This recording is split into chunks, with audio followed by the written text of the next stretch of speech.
안녕하세요. 특히 공부 같이 하시는 분들 반갑습니다. 우리 지난 시간까지 해서 시편 여러분 숙제 보내주신 거 저는 쭉 읽어가게 되잖아요. 매년 그런 식으로. 그것이 저에겐 굉장히 큰 은혜입니다. 감동입니다. 여러분 답을 잘하셔서 감동이고요. 또 한 가지는 이제 채점이라고 하는 게 그 말씀들을 쭉 읽어 나가는 거잖아요. 말씀을 다시 한번 마치 요약된 것을 읽는 듯한 느낌으로 해서 제 영혼에 또 생수가 들어오는 느낌, 제 마음을 씻어내는 느낌, 예, 이런 것으로서 제가 복을 많이 누리고 있습니다. 이번 주 우리 5강에서는 솔로몬의 잠언 이렇게 공부하겠습니다. 여러분 교재에서 이런 첫 번째 페이지 있으시죠? 예, 첫 번째 페이지 이렇게 펴보시고요. 거기 잠언 전도서 아가 이렇게 세 편에 대한 설명이 있고요. 5강에서는 잠언만 공부하게 됩니다. 그리고 6강에서 전도서와 아가서 이어서 공부하게 됩니다. 잠언 위에 보니까 지혜의 근본이라고 적혀 있습니다. 지혜, 네, 지혜를 잠언 31장으로 되어 있잖아요. 여기에 모든 지혜를 다 담을 수는 없겠지요. 예, 지혜라고 하는 것은 정말 방대한 부분이 아닐 수 없는데요. 특별히 잠언에서의 지혜는 어떤 지혜인가? 잠언에서의 지혜는 도덕적인 지혜입니다. 도덕적인 지혜, 곧 바른 행위에 대한 지혜를 가르치고 있습니다. 네. 그 잠언에서는 그렇게 지혜 있게 행하는 자가 있고 이제 그렇지 못한 자가 있다. 지혜자가 있고 그렇지 못한 어리석은 자가 있다라는 표현들이 많이 나오는데요. 이 어리석은 자라고 하는 그 히브리어 원어는 바보를 이렇게 뜻합니다. 바보, 바보다. 이제 이런 것인데요. 그 바보라고 하는 게 뭐 지능이 뭐 덜하다, 지능이 뭐 좀 못하다, 이제 그런 뜻에서의 바보가 아니라요. 아까 말씀드린 것처럼 도덕적인 바른 행위를 저버리는 사람, 이제 그런 사람이 어리석은 사람이다, 악인이다, 이제 이렇게 말을 하고 있습니다. 우리 성경에서 잠언이 없다면 어쩌면 성경은 교리적인 교훈으로 이렇게 치우칠 수가 있다. 잠언이 있기 때문에 성경이 그런 교리적인 교훈, 바른 교리적인 교훈에 비추어서 우리가 어떠한 마음으로 도덕적인 삶을 살 것인가, 바른 행위를 살 것인가를 가르치고 있습니다. 아무나 쓸 수 있는 책은 아니겠죠? 예. 솔로몬이니까 이런 잠언을 쓸 수 있었겠죠. 이왕 나왔으니까 그 밑에 전도서에서 하이라이트를 친다면 인생이라는 거, 인생. 누구나 다 자신의 인생을 살지 않습니까? 자신의 인생은 다 누구나 사는데, 그, 그렇다고 해서 그 모든 사람들이 다 인생의 참 의미를 발견하지는 못합니다. 그래서 인생의 참 의미가 무엇인지를 이제 다 발견하지 못하죠. 가르치는 것이죠. 이게 전도서입니다. 이건 역시 그 인생이라고 하는 그 정말 다양한 뭐 대하 드라마도 이런 대하 드라마가 없지요. 아무나 쓸 수 있는 건 아니죠. 인생의 참 의미를. 역시 솔로몬이니까 쓸 수 있었던 것이라 생각이 됩니다. 그리고 그 밑에 아가서, 아름다운 노래, 아름다운 노래인데요. 온전한 사랑, 그 사랑에다가 한번 동그라미 혹은 하이라이트 해보시면 좋을 것 같아요. 아가서에서의 사랑은 행위에 따른 사랑이 아닙니다. 어떤 행위를 했기 때문에 뭐 사랑스럽다, 사랑한다, 이제 이런 뜻이 아니라요. 여기 아가서에서의 사랑은 존재론적인 사랑입니다. 그 사람 자체, 존재에 대한 사랑, 열망, 이제 이렇게 되어 있습니다.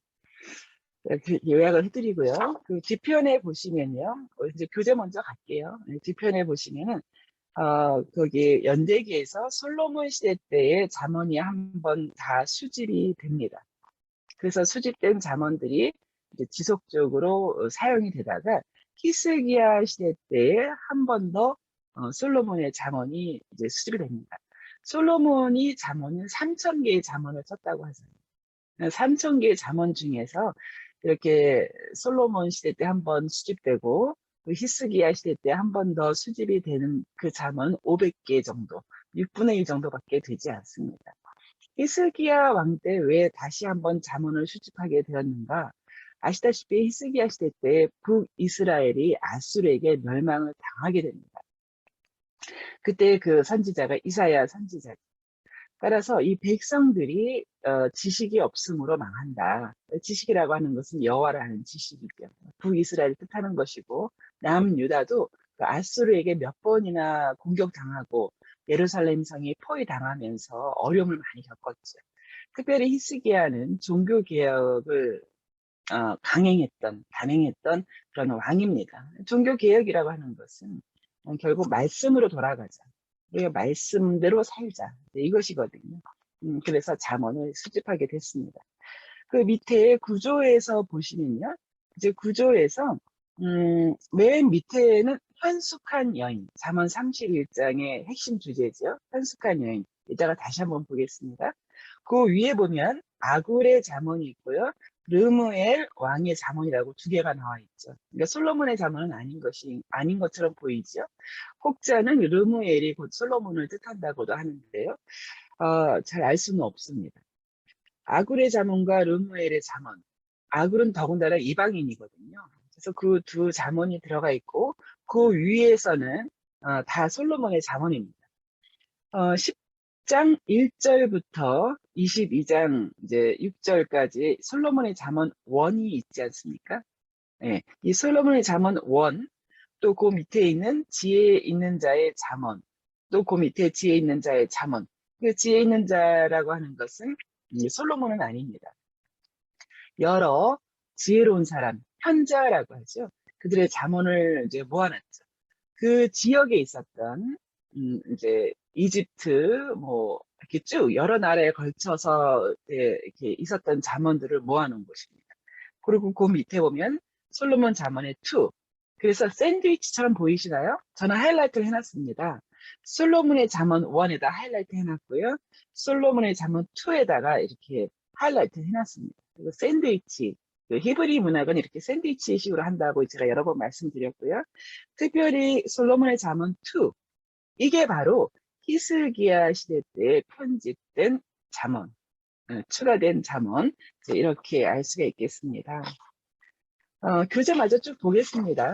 그 잠언 탐구, 오른쪽 페이지에 있는 잠언의 탐구에서 보면 주제와 목적에서 하이라이트 한번 해보시죠. 잠언의 가장 큰 주제는 여호와를 경외하는 것이 지식의 근본이다. 매사에 우리의 삶에서 관계 속에서 여호와를 경외하는 것이 지식의 근본이다라고 되어 있습니다. 역사적인 배경에서는요, 솔로몬 궁전, 그다음에 히스기야 시대 때 여기 두 번에 걸쳐서 잠언이 수집됐다고 말씀을 드렸습니다. 잠언의 특징에서는요, 솔로몬이 보통 왕이 아니잖아요. 그러니까 이 표현 기법이 굉장히 다양합니다.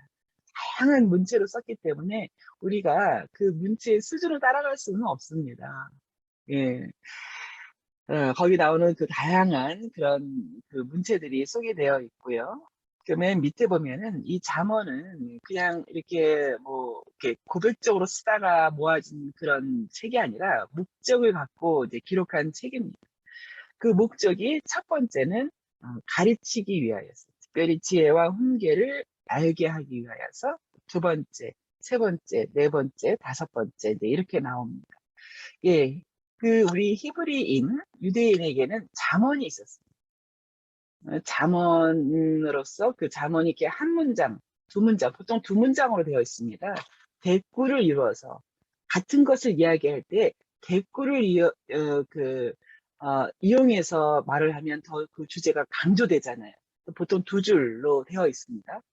그런데 그런 식으로 두 줄이어서 이제 외우기가 좋은 것이죠. 이러이러한 자는 이렇게 한다. 근데 그러지 못한 자는 저렇게 한다. 이제 이렇게 해서 결국 같은 것을 이야기하는 거잖아요. 히브리인에게는, 유대인에게는 잠언이 있었습니다. 중국 사람들에게는 사자성어가 있었죠. 예, 그렇습니다. 우리 한국 사람에게는 무엇이 있는가? 제가 생각 많이 해봤어요. 근데 한국 사람들에게는 또 뭐 어느 나라나 그렇지만 그 나라에 맞는 격언과 또 속담 같은 식으로 우리가 있었지요. 비유적인 그런 표현들이 많았습니다. 뒷페이지에 전도서도 나왔거든요. 전도서, 솔로몬 시대 솔로몬이 쓴 전도서인데요. 전도서가 솔로몬의 가장 마지막 작품이라고 이제 사망 바로 이전에 이제 기록된 책으로 알고 있습니다. 모든 것을 다 살펴본 이후에, 살아본 이후에, 모든 것을 다 누려본 이후에 쓴 책, 전도서입니다. 우리가 반드시 읽고, 사람의 인생이라고 하는 것이 이렇게 가는 거구나. 따라서 그 결국을 알고, 결국을 알고 내가 지금을 살아야 되는구나. 이렇게 되는 책이 전도서죠. 근데 그 전도서는 그 밑에 구조에 보면은 이제 같은 단어가 계속 반복되고 있습니다. 한번 하이라이트 해보시죠. 헛됨이라는 단어가 벌써 주지에 나왔죠. 하나님 없는 수고의 헛됨. 그 밑에 무익함, 뭐 같은 것이죠. 또 그 밑에 헛됨. 이런 말이 있고요. 그 이제 6장에 해당한 6장부터 시작하는 것에서는 인간의 미래에 대한 불확실성. 미래는 불확실하다. 근데 미래가 불확실하니까 우리 굉장히 뭐 불안하고 두려움에 살아야 되느냐? 이제 그렇게 말하는 것이 아닙니다. 미래는 모를 일이다. 내일 일은 내일의 일이다. 그 줄에 계속해서 가다가 보시면 지금이라는 단어가 나왔잖아요. 지금 하나님이 주신 삶과 일을 누리라. 누리라에다 한번 동그라미 해보세요. 그 밑에도 마찬가지거든요. 노년과 죽음이 이제 다가온다는 거죠. 이것이 다가오지 않는 사람은 없습니다. 따라서 젊은 날을 이제 누리라는 것이죠. 여러분 뭐 흔히 다 하시는 말씀이지만 오늘이 내 인생에서 가장 젊은 날이잖아요. 예. 오늘을 누리라는 것이죠. 누리라고 하는 이렇게 말을 하는 이유는 이 젊은 날을 지금을 미래에 저당 잡히지 마라. 미래에 저당 잡혀서 지금과 젊은 날을 미래에 희생시키지 말아라. 이제 그런 뜻입니다. 그 밑에 또 이제 샌드위치 구조인데요. 또 주제가 나와서 같은 것이죠. 맨 앞에 있었던 것과 하나님 없는 수고는 헛되다. 그래서 이제 샌드위치 식으로 또 이렇게 되어 있습니다.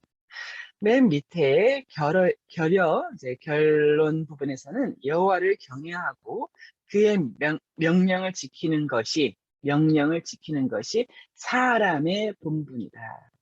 이 사람이라고 우리가 이제 이렇게 한국말로 썼잖아요.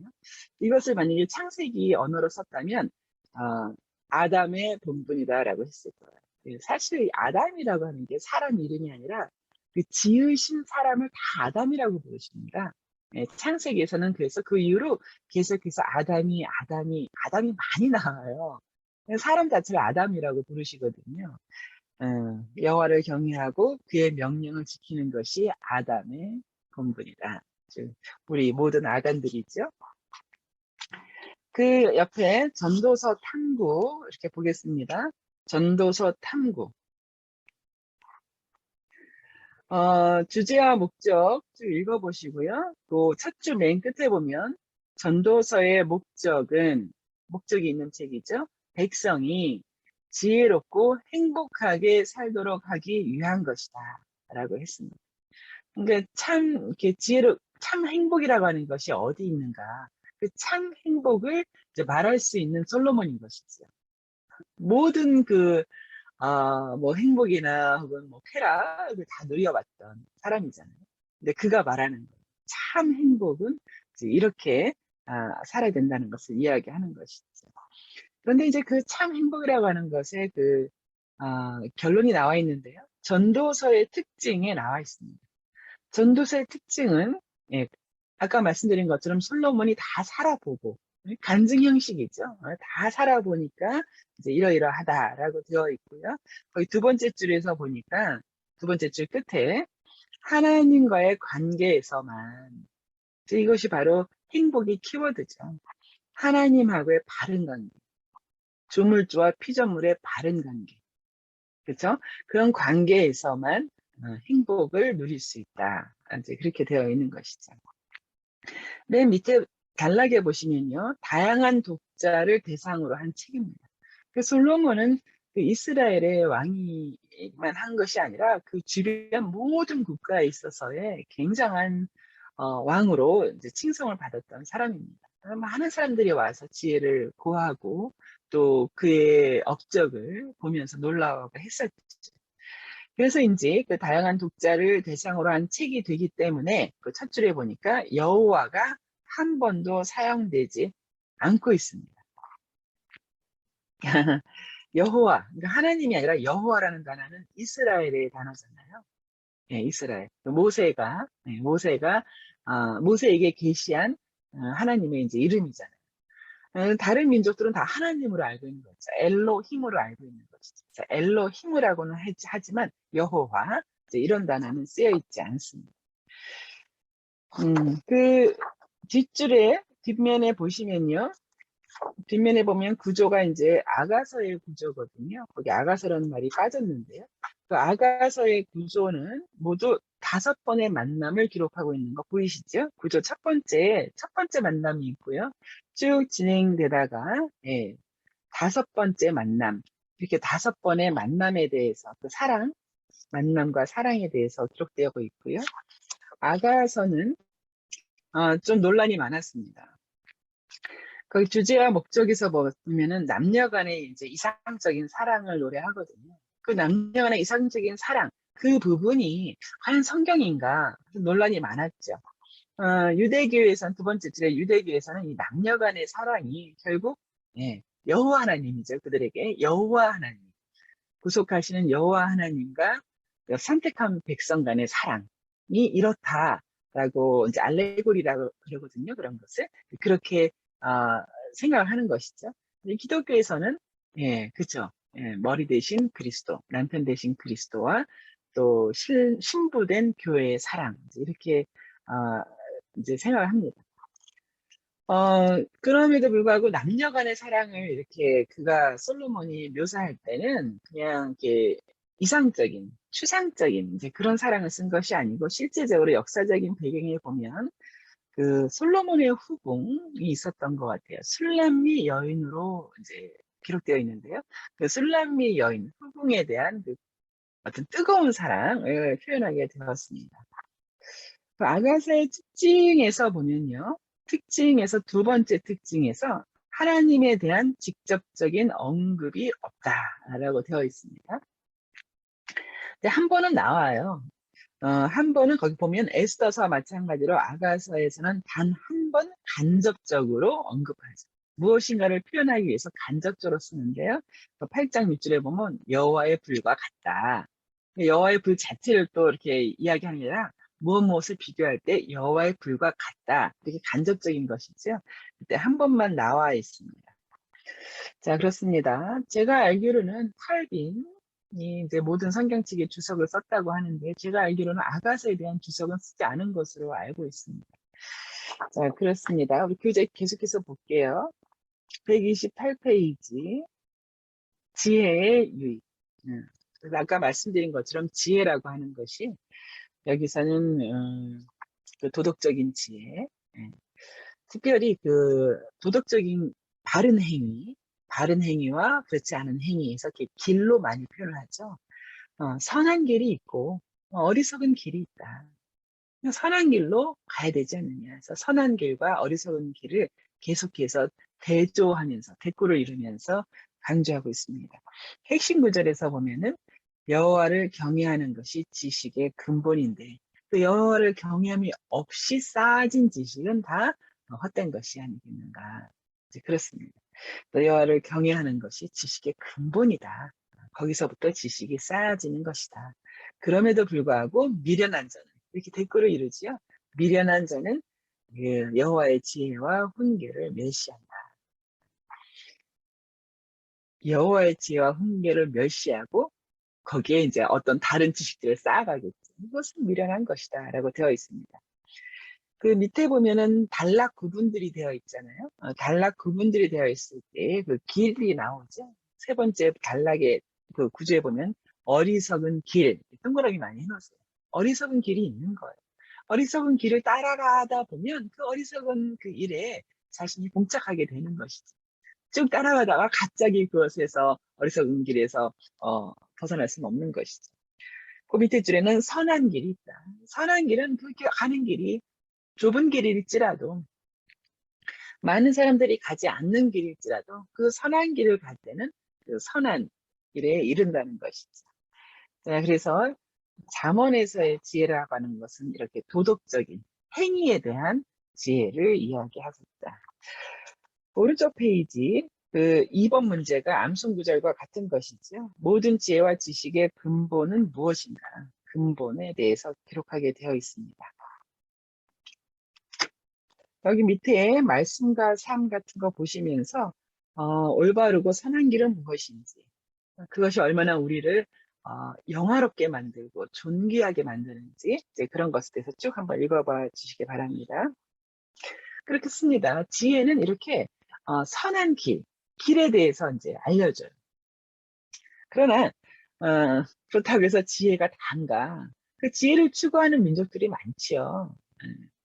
근데 그것이 또 지혜를 추구해서 그 지혜가 무엇인가를 많이 안다고 해서 그것이 되지 않는 것이, 지혜로운 길, 선한 길을 가르치죠.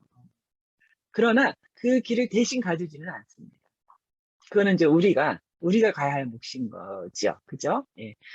그래서 우리 신약시대 때 예수님께서 성령 하나님을 보내주셔서 우리가 가야 할 그 길을 이제 성령께서 인도해서 가주시는 그런 완성된 것이 이제 신약시대죠.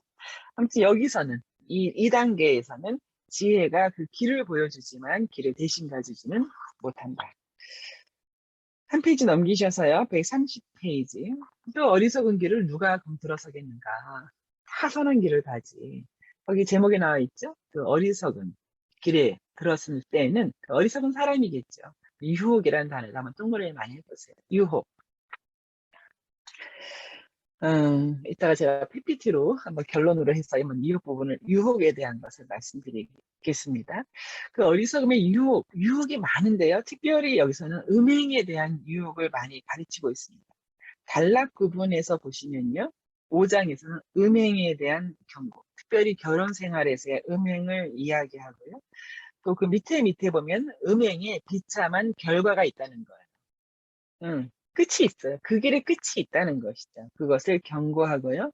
7장에서는 그 음행 혹은 음료의 그 지금 당장의 달콤함, 지금 당장의 달콤함이니까 이제 유혹이 되겠죠. 네, 그렇게 그것을 이야기하고 있습니다. 1번 문제가 바로 그것이죠. 음행의 시작이 있다는 거죠. 시작은 뭐 여러분 찾아서 쓰시겠지만 아까 말씀드린 것처럼 달콤함이 있다는 것이죠. 그러나 나중이 있다는 거예요. 나중은 보이지 않겠죠. 지금 당장은. 나중은 무엇과 같은가? 이건 진리의 말씀이죠. 네, 이것은 진리의 말씀입니다. 자, 그렇고요. 그 오른쪽에서 보면 말씀과 삶에서 한번 볼게요. 네, 말씀과 삶에서 이 유혹과 관련된 것인데요. 그 네 번째 줄이네요. 네 번째 줄에 보면은 이제 이런 것들은 유혹들은 당장에다 한번 동그라미 많이 해보세요. 당장은 달콤하게 느껴진다는 거예요. 그런데 그 밑에 줄에 보니까 결국 있잖아요. 결국에 동그라미 많이 해보세요. 결국은 이제 죽음과 파멸입니다. 파괴시킵니다. 그러니까 열심히 쌓고 세우는 삶을 우리가 살고자 할 때 그것을 다 와해시키는 이제 파멸로 나가는 길이죠. 그렇습니다. 따라서 어리석다고 하는 것은 무엇인가? 어리석다고 하는 것은 당장을 보는 것이죠.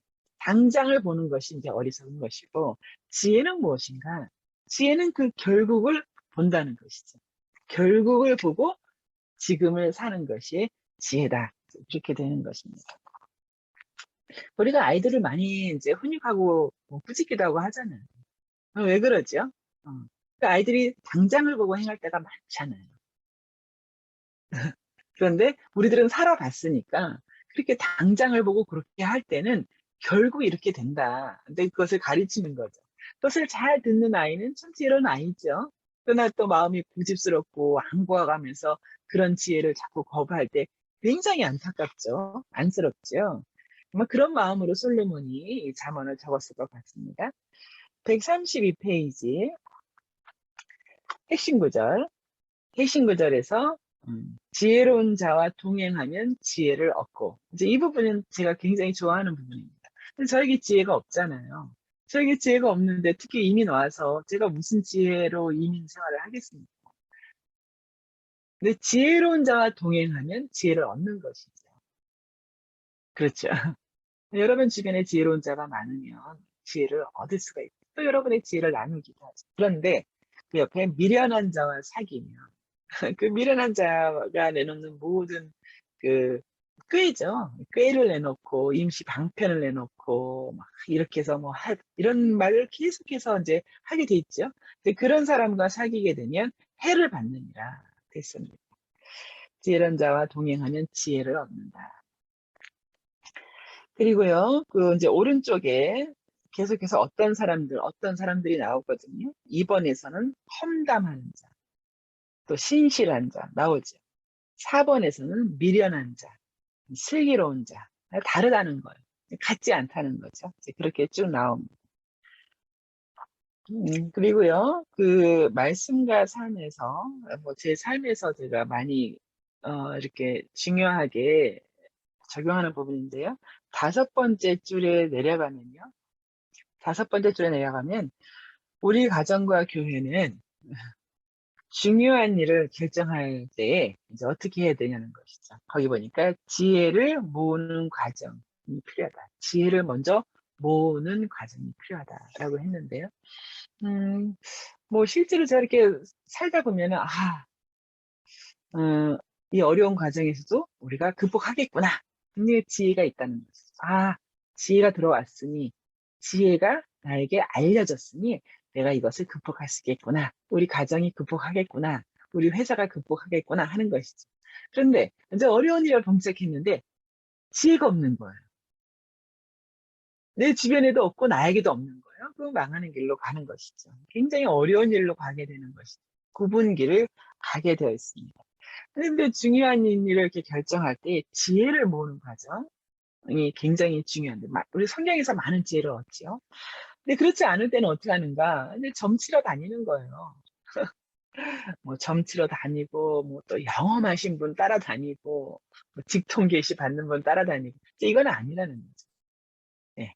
지혜라고 하는 것을 모아서 그 지혜대로 해야 돼요. 따라서 지혜가 없으면 망하는 것이죠. 자, 그렇습니다. 그 다음 페이지 134페이지. 걸음을 인도하시는 여호와. 여호와라고 하는 그 모세에게 주신 이 칭호 자체가 어, 걸음을 인도한다는 분의 그 뜻입니다. 여호와 자체가. 그때 당시로서는 그 이스라엘 사람들이 이집트의 노예로 되어 있을 때 종된 그들을 자유자의 길로 그 걸음을 인도하시는 모세에게 이야기하시죠. 내가 들었고, 내가 보았고, 내가 너희를 빼낼 것이고, 내가 너를 인도하실 것이고, 약속의 나라로 내가 들어가게 할 것이고, 이제 이렇게 그게 여호와의 이름이거든요. 걸음을 인도하시는 여호와. 핵심 구절에서 보면 어떻게 인도하시는가? 너의 행사를 여호와께 맡기라. 그리하면 내가 경영하는 것이 이루어집니다. 그렇습니다. 16장 이제 그게 3절이고요. 그 16장 33절에는 우리가 더 많이 암송하는 구절이 있습니다. 16장 33절. 제비는 사람이 뽑으나 모든 일을 작정하기는 여호와께 있느니라. 그렇습니다. 그 다음에요. 그 맡기라라고 하는 것이 무엇인가? 그 1번 문제에서 나오거든요. 주권자이신 하나님께 어떻게 하라고 하는가? 이제 맡기라 하잖아요. 맡기라. 근데 이제 맡긴다는 것이 뭐 난 몰라. 뭐 마음대로 하세요. 하나님 마음대로 하세요. 이제 그런 건 아니에요. 그건 하나님이 원하시는 것이 아니에요. 맡긴다고 하는 것은 나의 소망과 나의 모든 행사를 하나님께 맡기며 하나님의 뜻을 구하고 기대하고 소망하고 또 하나님이 행하시는 일을 내가 받아들이고 내가 놀라워하고 이렇게 되는 과정인 거죠. 그런 의미에서 맡긴다, 존중해 드린다, 이제 이렇게 되는 것이거든요. 예, 그렇게 하는 것이지 뭐 하나님이 알아서 하실 거야. 하나 몰라. 이건 조금 그 뜻은 알겠는데 그 태도는 그 하나님과 연합된 하나님이 뜻하시는 그런 태도는 아닙니다. 이제 그 걸음을 인도하시는 여호와, 여러분 아시다시피 그 여호와, 이집트에서 그 종된 그곳에서 구원하셔서 인도하시는 그 길에서 백성들이 어떻게 했는가? 굉장히 분노를 많이 했습니다. 분노하고 불평하고 원망하는 일이 많이 있었죠. 그래서 그런지 특별히 이 부분에서는 그 노하는 것에 대해서, 분노하는 것에 대해서 많이 다룹니다. 2번 문제가 그런 것이죠. 2번 문제. 노하기를 더디하는 자, 마음을 다스리는 자. 그런 자가 어떤 사람보다 낫다고 하는가? 용사보다 낫다고 하죠. 용사라고 하는 사람들은 뭐 일당백으로 싸우는 사람들 아닙니까? 그런 사람보다 노하기를 더디하고 마음을 다스리는 자가 더 낫다는 것이죠. 자, 그 다음에요. 오른쪽 페이지 쭉 이제 보시고요. 거기 5번 문제. 참된 친구가 누군지 쓰시면 돼요. 참된 친구는 이제 사랑과 관련된 건데요. 이게 참된 친구구나. 이게 참된 친구구나. 또 형제.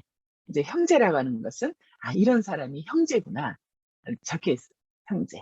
또 여러분이 참된 친구 되고 형제 된 삶을 이제 살아라. 살자. 이제 이런 의미가 있는 것이죠. 6번 문제 너무 유명하죠? 예, 6번. 교만과 겸손은 결론이 다르다는 거. 결론이.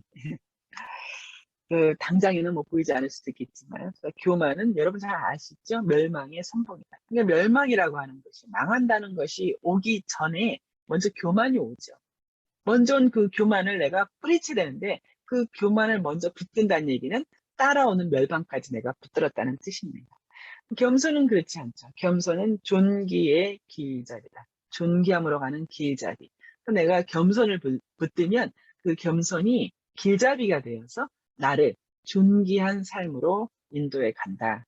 그렇게 아주 유명한 말이죠. 7번 문제도 굉장히 유명한 잠언, 우리 많이 듣던 잠언들이어서 이렇게 모든 그 구절들이 굉장히 많이 이렇게 와닿는데요. 7번에서 죽고 사는 것이, 내가 죽고 사는 것이 무엇에 달려 있다고 하는가? 그죠? 내 새치 혀에 달려 있다 하잖아요. 혀의 힘이다라고 되어 있죠. 이제 혀라고 하는 것은 뭐 입담이라든가 뭐 그런 것이 아니라 이제 마음이잖아요. 내 영혼에 있는 그 말들이잖아요. 혀에 달려 있다라고 되어 있습니다.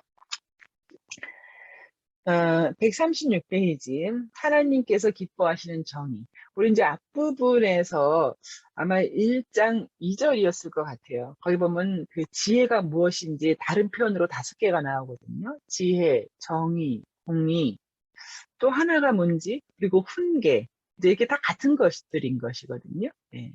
같은 것을 다르게 표현한 것인데요. 하나님께서 기뻐하시는 정의는 무엇인가? 네. 이제 그것에 대한 정의, 지혜와 이제 다 같이 가르치고자 하는 그 표현들인데요. 그 핵심 구절에서 보면은 그 하나님의 정의, 하나님의 공의를 이제 행하는 것. 이 행하는 것을 하나님께서 기쁘시게 여기신다는 거예요. 제사 드리는 것보다도 더 기쁘시게 여기시는 것은 공의와 정의를 내가 이 시각, 오늘 행한다는 것이죠. 그 하나님의 정의와 공의에 대해서 실제적인 가르침은 예를 들어서 2번입니다. 2번. 가난한 자에 대한 사람들의 태도가 어떠한가 살펴보라는 것이죠. 그러나 하나님을 경외하는 자는 그런 가난한 자에 대한 태도가 다르다는 거예요. 이것이 바로 하나님의 정의를 어떻게 행할 것인가를 구체적으로 가르친다는 것이죠. 사람들은 가난한 자를 형제 삼지 않겠죠. 뭐 이제 그런 표현이 나와요. 그러나 그런 가난한 자에 대해서 하나님을 경외하는 자는 차별 없이 대한다. 어려운 중에 빠졌을 때는 구원한다. 도와준다. 뭐 이런 것이지. 자, 그렇습니다. 그래서 좀 이제 문제 해가실 수 있고요. 138페이지. 자, 138페이지, 이제 지혜 있는 자들의 말씀이라고 해서 그 주변 모든 국가에서 혹은 이제 그 민족들 간에서 있었던 지혜의 말씀들을 모았습니다. 또 지혜 있는 자의 말씀, 현자의 말씀이 나왔는데요. 이제 악인에 대한 게 벌써 나왔습니다. 핵심 구절에 보니까 너는 행악자들로 말미암아 분을 품지 말며 악인의 형통함을 부러워하지 말라. 이제 나왔습니다. 분을 품는 거는 이제 나잖아요. 그죠? 악을 행하는 자는 그인데, 그 다른 사람인데, 또 분을 품는 건 나잖아요. 그러니까 내에 대한 몫은 이제 그렇게 해서는 안 된다는 거죠. 악을 행하는 사람은 그이고, 그가 형통함을 살게 되는 것도 그의 삶입니다. 그런데 그를 부러워하는 뭐 이렇게 되는 건 나의 삶이잖아요. 그렇게 해서는 안 된다는 것이죠. 나의 마음과 나의 삶을 다른 사람의 어떠한 것으로 인하여서 내 마음을 지키지 못하는 거는 이제 안 된다는 거예요. 그럴 필요가 없다는 것이죠. 자, 그렇습니다. 1번 문제에서 이제 보증 쓰지 말라는 거, 우리 성경에 나오죠? 보증 쓰지 말라는 거예요. 남의 빚을 이제 보증 쓴다는 얘기는 내가 그 빚을 이제 갚을 수 있다는 거잖아요. 네. 그러니까 뭐, 남의 빚을 보증 서서 그가 갚지 못하면 내가 갚겠다는 거잖아요. 근데 내가 갚는다는 걸 그것을 장담할 수 있냐는 거예요. 없다는 거예요. 내 일은 내가 알지 못한다는 거예요. 그래서 그 보증 쓰지 말아라. 그 너가 빚을 못 갚게 될 때가 있다. 그러면 너의 누운 침대까지도 다 빼앗긴다. 이제 그런 이제 교훈을 하고 있습니다. 그 다음에 이제 어려운 게 그 원수가 된 사람, 악인에 대한 얘기인데요. 오른쪽 6번 문제입니다. 이거 참 저한테도 많은 생각을 하게 하는 이제 부분이거든요. 교훈입니다. 6번 문제에서 이제 원수라고 하는 것은 나의 원수죠. 나의 원수, 우리 가정의 원수, 우리 민족의 원수. 원수라는 거. 원수가 잘못될 때, 그 원수가 잘못되는 것은 그 원수의 삶이죠. 그가 잘못된 거예요. 근데 그럴 때 기뻐하는 건 내가 기뻐한다는 얘기잖아요. 내가 그렇게 기뻐하는 것에 대해서 또 만약에 기뻐하면 왜 안 되는가? 기뻐하지 말아야 되는데 그것이 무슨 뜻인가는 걸 나오는데 다른 거 없습니다. 그 원수의 삶, 또 원수가 잘못되는 건 그의 삶이고 기뻐하고 뭐 기쁘지 하지 않고 하는 이 모든 것은 나와 하나님하고의 관계입니다. 내가 이렇게 기뻐하는 것을 하나님께서 막 박수치고 좋아할 것인가? 그렇지 않다는 거죠. 그는 뭐 원수가 원수에게 더 점수를 주고 하는 것이 아니라 나 자신이 그렇게 기뻐하는 것은 좋아하시지 아니하신다는 거죠. 더 나아가서 그렇게 기뻐하는 나를 보고 하나님께서 기뻐하는 나를 보고 하나님께서 오히려 기뻐하시지 아니하시며 그의 진노를 옮겨서 너에게로 옮길까 하노라 하는 말이 있는 것이죠. 그렇습니다. 뭐 원수가 잘못될 때 어떻게 돼야 되는가? 뒤에 보면 나올 거예요. 아마 도와주라고 나올 텐데요. 좀 더 가보겠습니다. 140페이지.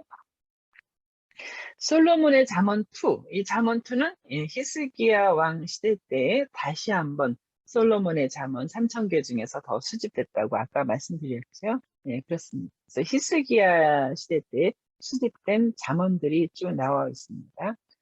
2번 문제 나왔네요. 원수가 어려울 때, 그러니까 마찬가지예요. 원수가 그의 삶이 어려워지는 것이죠. 그럴 때 나는 어떻게 되느냐? 나를 가르치는 거죠. 나는 도와줘야 한다고 되어 있죠. 참 어렵지요. 왜 그러는가? 왜 도와줘야 되는가? 아까랑 같은 맥락입니다. 그러니까 내가 도와주는 것, 내가 어떻게 하는 것은 하나님과의 관계거든요. 여기서는 하나님께서 갚아주신다라고 되어 있어요. 원수를 도와준다. 뭐 쉽지 않죠? 뭐 저도 계속해서 그런 어떻게 이것을 실제 생활에서 하나님하고의 관계에서 내가 어떻게 해나갈 수 있는가 했을 때 이제 일단은 감정을 따라서는 도와줄 수가 없죠. 감정을 따르지 말고 바른 행위, 의를 따라서 이제 행할 때 우리가 도와줄 수가 있는 것이고요. 또 한 가지는 이제 돕는다고 하는 것이 뭐 그의 뭐 원수의 여러 가지 뭐 그런 악을 행하는 혹은 뭐 나에게 뭐 피해를 입혔던 그것을 내가 뭐 동조해가며 인정해가며 뭐 그러니까 풀로 내가 막 뭐 용서해가며 이렇게 하는 건 어렵습니다. 그거는 그거대로 진행이 돼야 될 일이지만 한 가지 분명한 것은 일에 대해서는 도와줘야 된다는 거죠. 원수가 어려움에 처했을 때 그 어려움에 처하게 된 상황이 일들이 있을 거잖아요. 그 일들에 대해서는 도와줘야 되는 것이죠. 구원해줘야 되는 것이죠. 그렇게 저는 지금 이 수준에선 저는 그렇게 정리를 하고 있습니다. 누구든지 어려움에 처했을 때는 그 일부분에 대해서는 도와주는 것. 그렇습니다. 그 다음에요, 오른쪽 페이지에서 5번 문제, 우리 이민사에서 참 중요한 것 같아요. 5번 문제, 이제 동그라미 많이 해보세요. 철이 철을 날카롭게 하는 것 같이 무엇이 무엇을 빛나게 합니까? 네, 친구죠. 네, 친구. 나의 친구가 나를 오히려 빛나게 한다는 거죠. 그냥 친구의 경책을 들어야 되는 거죠. 그냥 나의 친구에게 여러분 이제 부탁해 놓으셔야 되는 거예요. 내가 이상한 생각에 빠져들고 내가 잘못된 판단을 할 때 나를 경책하라. 나를 책망하라. 나에게 와서 친구야, 너가 그 일에 그렇게 해선 되겠니? 친구야, 너가 이 일을 그렇게 해서 되겠니? 라고 나를 경직해줘라. 나를 스탑시켜줘라. 나를 말려달라. 이런 친구가 있어야 되는 것이죠. 있으십니까? 예, 있으셔야 되는 거죠. 또 6번 문제에서는 죄에 대해서 나왔습니다. 죄라고 하는 것은, 죄는 두 가지 죄가 있잖아요. 자복한 죄가 있고 숨긴 죄가 있죠. 그래서 죄를 숨기는 것은 이제 어떠하다. 그러나 자복하는 것은 어떠하다. 다른 것이죠. 같은 죄인데도 두 가지 끝이 다른 거예요.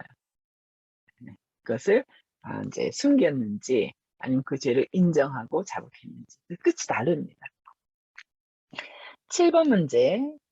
그 백성에 대해서 백성이 방자히 행하는 거, 뭐 자기 마음대로 행하는 것이겠죠. 묵시가 없으면 백성이 방자히 행하거니와 묵시가 없으면 율법을 지키는 자는 복이 있느니라.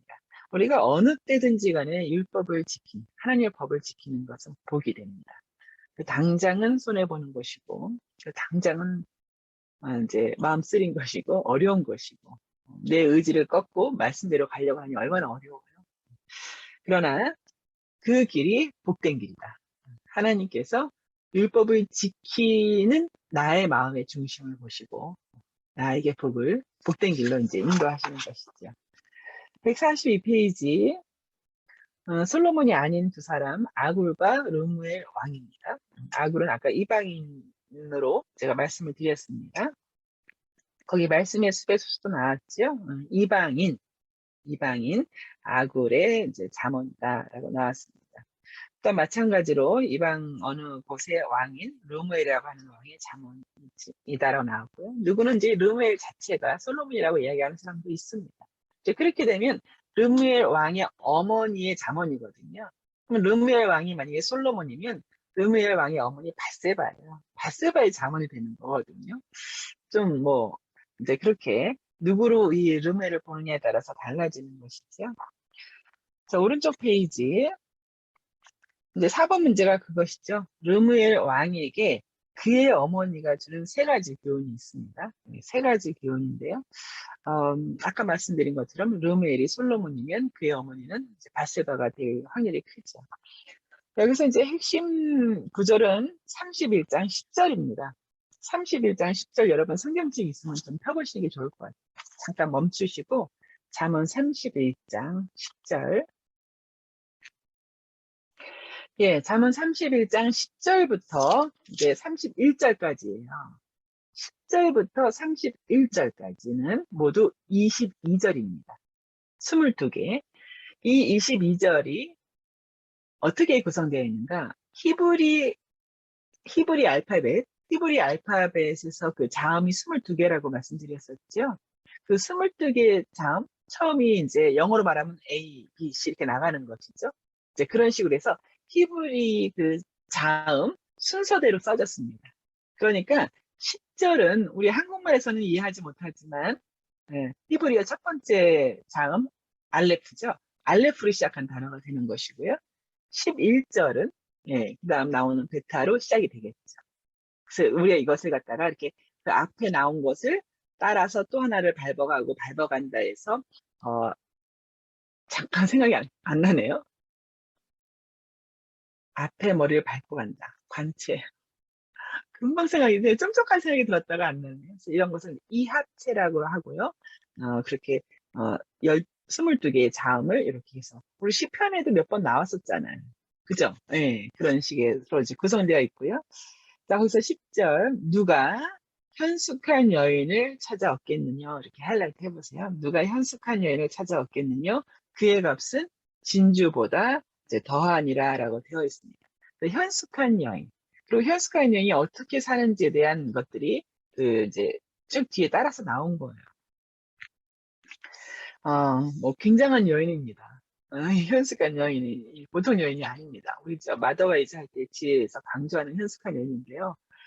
뭐 살림도 잘하고요, 관계도 잘하고요, 뭐 경제적인 부분도 이 자식과 남편을 다 잘해서 입히고 하는데요. 대단한 현숙한 여인이거든요. 이 히브리 성경에서는 이 현숙한 여인 잠언 바로 뒤에다가 그 현숙한 여인이라고 하는 사람, 히브리 사람들이 꼽는 여인 룻 아시죠? 룻기를 뒤에 배치하고 있습니다. 뭐 성경책 보셨으니까 룻기는 이제 앞쪽으로 가셔야 되는 거죠. 네, 앞쪽. 룻기 3장 11절.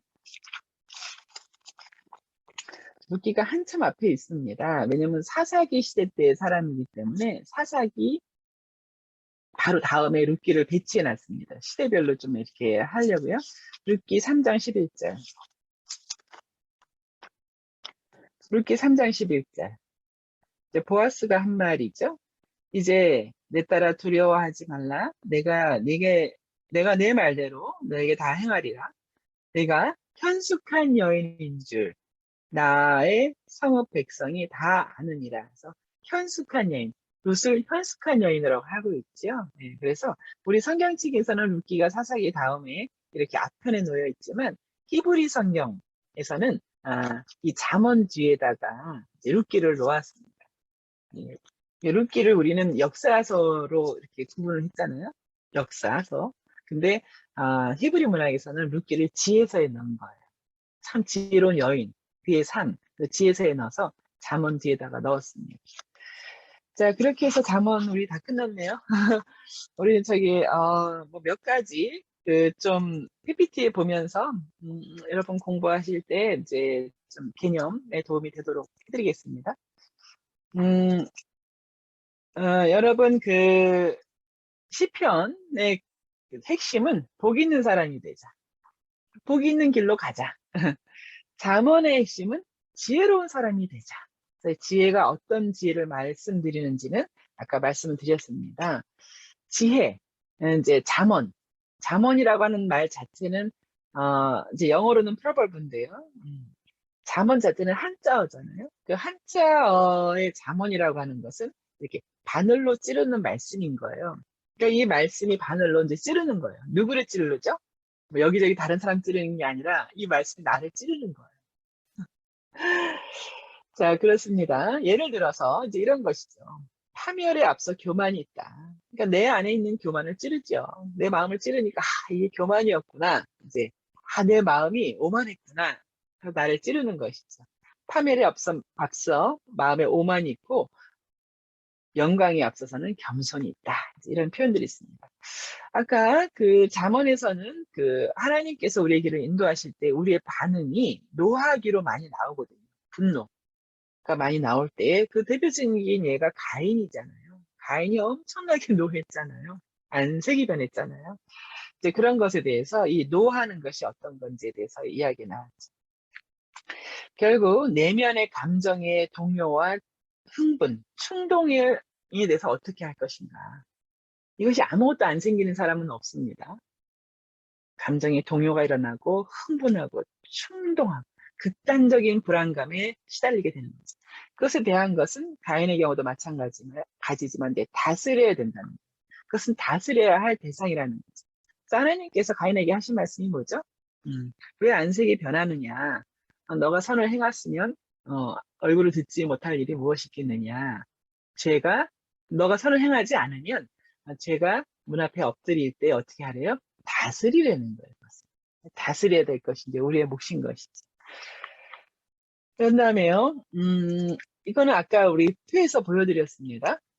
그래서 잠언 25장에 가면은 이것도 솔로몬의 잠언이요라고 되어 있으면서 이제 유다왕 히스기야 그 신하들이 편집되어 있습니다. 사실 잠언이 여러 가지 잠언들을 이렇게 이제 모아놓은 거잖아요. 이게 뭐 한 스토리로 엮어간 게 아니잖아요. 역사서처럼 뭐 이렇게 몇 년도에 무슨 일이 있었고 누가 무슨 일이 있었고 이렇게 한 게 아니라 그냥 뭐 사자성어 모아놓듯이 모아놓은 것이잖아요. 근데 거기서도 편집할 때는 이런 구조가 있긴 있습니다. 예, 있긴 있는데 이제 우리는 그냥 잠언을 지혜서로 받아들이면 되기 때문에 뭐 이렇게 구조까지 저희가 공부하지는 않아도 되는 것이죠. 솔로몬의 잠언이라고 할 때 그 솔로몬의 이름이 이제 3번 등장합니다. 이렇게 네, 3번 정도 되고요. 잠언에 나오는 솔로몬의 잠언은 503개입니다. 3000개 중에서 잠언을 썼는데요. 근데 솔로몬이 어떻게 이렇게 지혜 잠언을 3000개나 쓸 수 있는가? 그가 공부를 많이 했는가? 아니죠. 여러분 아시죠? 하나님이 주셨잖아요. 솔로몬이 지혜를 구했어요. 그랬을 때 하나님께서 그 간구에 응답하셔서 지혜를 주시고, 물론 더 많은 것을 주셨죠. 그 당시에 지혜를 비교할 때는 이렇게 이제 에스라 사람 에단, 헤만, 갈고 다르다. 이런 사람들하고 지혜를 견졌나 봐요. 그들보다 더 지혜로운 사람으로 솔로몬을 이야기하는 거죠. 뭐 지금으로 말하면 누가 그렇게 지혜로운 사람일까요? 뭐 철학에서는 소크라테스도 많이 이야기하던데요. 뭐 그런 사람보다 더 뭐 지혜로웠다. 뭐 이제 이렇게 이제 표현을 했습니다. 예. 음, 아까 이제 그 현자들, 지혜 있는 자들의 지혜도 모아서 같이 썼다고 말씀드렸잖아요. 예를 들어서 이제 22장 17절에 나오는데요. 모두 30개의 경구를 이제 이렇게 모아놨어요. 근데 그 중에서는 애굽의 지혜서가 있어요. 애굽. 이집트 사람들도 자기네들의 지혜서가 있는데, 아멘엠 오펫이라고 하는 그 사람의 지혜서가 있어요. 그런 것과 이제 좀 거기서 이렇게 따온 것 같은 똑같은 구절들이 있는데 그게 바로 이제 이런 거죠.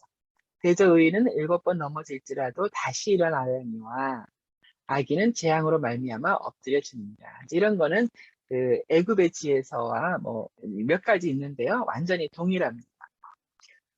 그 이후에 이제 솔로몬이 아닌 사람 중에서 아굴이 있었다고 말씀드렸잖아요. 30장에 나오는 아굴인데요. 아굴은 내가 2가지를 주께 구하였사오니 내가 죽기 전에 내게 거절하지 마옵소서. 2가지를 주께 구한 거예요. 여러분은 몇 가지를 구하세요? 이 사람은 2가지를 구했는데요. 하나는 자기 입술에 대한 것이죠. 헛된 말과 거짓말을 이제 멀리 하게 어, 하도록 이제 구했고요. 또 한 가지는 가난하게도 마옵시고 부하게도 마옵시고 오직 필요한 양식으로 나를 먹이시옵소서. 그 이유는 어, 배가 부를 때는 하나님을 모른다 한다는 거죠. 가난할 때는 도둑질하여서 하나님의 이름을 이제 욕되게 한다는 거죠. 예, 참 엄청난 지혜죠. 하나님하고의 관계라는 거예요. 관계 안에서 내가 부할 때 내가 그 관계를 파괴하고 내가 가난하여도 그 관계를 건강하게 유지하지 못한다는 이제 그런 것입니다. 자, 그렇고요. 이제 쭉 제 프린트물에서 그냥 제 PPT에서 쭉 내려가 볼게요. 우리 같이 이렇게 영상으로 하고 하다 보니까 제가 프린트물을 못 드리는데요. 근데 제가 만든 프린트물 중에서 대면으로 할 때 잠언에 나오는 단어 중에서 말, 입이 들어간 것을 다 모은 적이 있었어요. 그게 다 같은 거죠, 지금. 다 같이 말에 대한 것입니다. 네. 그래서 이 말에 대한 것을 다 모았는데요. 네, 엄청 많습니다. 다 모아보니까 모두 161회나 이 말에 대한 것을 가르치고 있어요. 잠언이 31장이잖아요. 31장인데 161회 이 말에 대한 것을 이제 언급하고 있어요. 그러니까 죽고 사는 것이 혀의 힘에 있다라고 한 아까 우리 문제 풀었죠? 이제 그 말인데요. 예를 들어서 온순한 혀는 생명나무라는 거예요. 그러나 패역한 혀는 마음을 상하게 한다. 이렇게 이제 두 문제 이렇게 대꾸를 이루어서 이렇게 문장을 표현한다고 제가 말씀드렸고요. 유순한 대답은 분노를 쉬게 하는데 과격한 대답은 노를 오히려 더 불지르듯이 격동을 시킵니다. 말이 많으면 허물을 면하기 어려우나 그 입술을 제어하는 자는 지혜가 있습니다. 그래서 저는 이거 프린트물 160개 다 모아놓은 것을 저한테 지금도 있죠. 그것을 쭉 이렇게 가끔 보게 될 때가 있어요. 그러면서 이제 바늘이 저를 찌르듯이, 내가 이 말이 여전히 내가 훈련되지 못했구나. 이제 그런 생각을 하게 됩니다. 어, 뭐, PPT로는 쭉 넘어가도 될 것 같고요. 아까, 그, 유혹에 대한 것을 이제 한 번 더 말씀드린다고 했는데요. 이제 그것으로 마칠게요. 여러분, 솔로몬에게는 하나님께서 이렇게 지혜를 주셨어요. 솔로몬에게는 엄청난 지혜를 주셨어요. 우리가 그 지혜를 주신 그 지혜를 우리가 잠언, 전도서, 아가서로 이렇게 듣는 것이죠.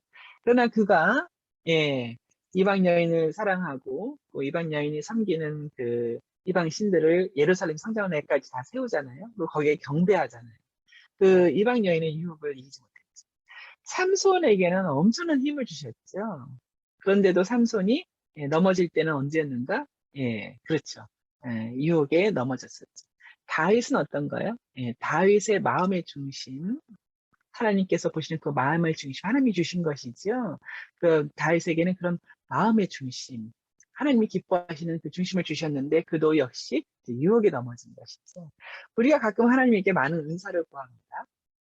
지혜를 구할 사람도 있겠고, 뭐 어떤 형태로든 간에 힘을 구하는 사람도 있고, 또 뭐 마음의 중심을 구하는 사람도 있는데, 그건 이제 우리가 구해서 이제 얻는 것이죠. 그러나 이제 우리가 이겨내야 할 부분은 이제 유혹이라는 것이죠. 이 유혹에 대해서 지금 이 땅에서도 유혹이 뭐 어마어마하죠. 여러분 매 순간 유혹에 씨름을 하시게 되죠.